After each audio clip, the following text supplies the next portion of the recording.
문재인 대통령님을 응원합니다. 전 국민 재난기본소득 꼭 실현해 주시기를. 코로나19가 세계를 위협하는 지금 대한민국은 문재인 대통령님의 진두지휘 아래 중앙부처, 지방정부, 헌신적 의료진과 국민들이 일사불란하게 힘을 모아 세계가 칭찬하는 모범적 방역을 해나가고 있습니다. 추운 겨울을 견디고 꽃샘추위와 마주하면서도 꽃은 피고 새움은 돋아 실록의 날들을 준비하는 것처럼 대통령님의 확고한 리더십으로 코로나19는 극복될 것입니다. 대통령님께서 말씀하신 것처럼 강력한 방역에 더하여 대공황에 버금가는 주가 폭락이 이어지는 전대미문의 경제 위기를 맞이해 통상적 경제 재정 정책의 확장이 아닌 전례 없는 비상적 대응을 시행할 때입니다. 현재 경제 위기 대응 체계 하나로 일시적 재난기본소득이 정부 차원에서 검토되면서 지급 대상을 소득 하위 일부 계층에 제한하는 방식이 검토 중이라는 보도가 나오고 있습니다. 한정된 자원을 소수에게 집중하는 것이 효과적이고 복지 지출은 필요한 사람에 한정해야 한다는 것은 전통적 진리입니다. 일반적 경제관료와 경제 전문가들 역시 지금까지 공적자금이나 대규모 감세 등 소비 진작보다는 공급 역량 확대에 일반 국민보다는 기업을 먼저 지원하는 정책을 펴면서 복지 지출은 낭비로 보아 최소화하려고 노력해왔습니다. 결국 투자할 돈이 부족하던 시대, 자본만 있으면 얼마든지 성장을 이뤄낼 수 있었던 고도성장 시대를 지나며 급격한 소득과 부의 집중으로 국민 대중의 소비 여력은 악화되고 경제는 침체와 저성장의 굴레에 빠졌습니다.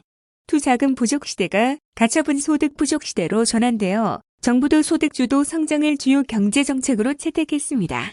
인공지능 로봇이 상징하는 4차 산업혁명으로 소득과 자산의 집중이 격화되고 일자리 부족과 대량 실업이 일상화되는 사회에서는 과거의 시혜적 복지정책, 공급자 중심의 전통적 재정정책은 더 이상 효력을 발휘하기 어렵습니다.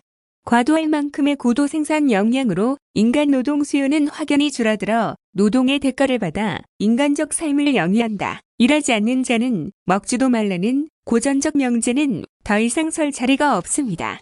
큰 투자 없이 막대한 이윤을 창출하는 첨단 ICT 기업들이 이용하는 기술과 컨텐츠 인프라는 우리와 선대들이 함께 만들어낸 문화, 문명, 투자의 결실이기도 합니다. 이를 이용해 기업들이 벌어들이는 막대한 이익을 그 기업만 독식할 이유가 없고 사회 구성원 모두에게도 적정하게 분배되어야 합니다. 인류 문명의 발달로 토지, 환경, 전파, 데이터, 기술, 인프라, 문화 등 사회 공동자산에서 투자나 노력 없이 생겨나는 불로소득이 점차 커지고 있습니다. 누군가의 노력 없이 공동자산에서 생겨나는 소득은 구성원 모두가 기본소득으로 나누어야 합니다. 그러므로 기본소득은 어려운 사람을 돕는 보완적 복지정책이 아니라 자본주의의 지속과 경제의 지속성장을 담보하는 핵심 경제정책입니다. 지금 코로나19로 인해 발생한 경제위기 극복을 위해 대규모 재정 집행이 논의되고 그 중심에 재난 기본소득이 있습니다. 투자할 곳이 부족한 시대임에도 투자할 돈이 없던 시대를 살며 그에 익숙해진 경제관료와 전통적 경제 전문가들은 지원 대상 선별 주장에서 벗어나기 어려울 것입니다. 그러나 이번 재난기본소득은 반드시 모든 국민에게 동일하게 지급해야 합니다. 그 이유는 다음과 같습니다. 첫째, 재난기본소득은 경제가 정상일 때 어려운 사람을 위해 시행하는 복지정책이 아니라 재난적 경제위기 극복을 위한 핵심 경제정책입니다. 둘째, 급격한 경제위기로 상위 10% 이내의 부자를 제외한 대다수 국민이 위기를 겪고 있습니다. 10서억 원을 투자한 대형 음식점 운영자도 소비 부족으로 문을 닫아 당장 생기가 어렵습니다.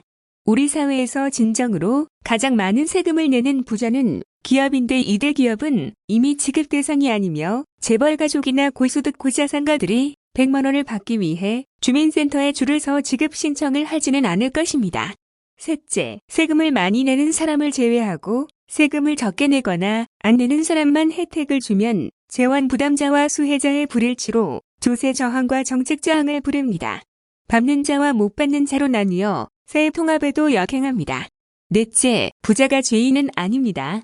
부자라는 이유로 더 많은 세금을 냈는데 그 세금으로 만든 정책에서 또 혜택을 박탈하는 것은 이중차별입니다.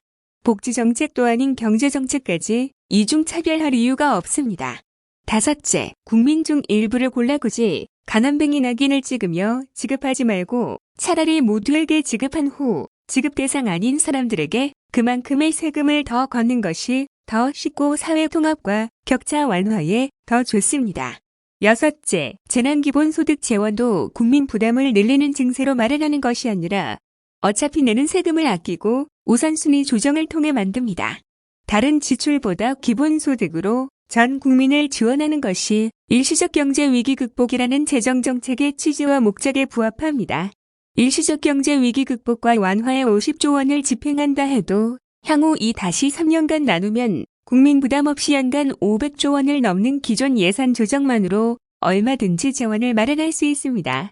일곱째, 비상조치를 위해 한시가 급한 2대 일부를 제외하기 위한 조사 비용과 선별 시간을 낭비할 수 없습니다.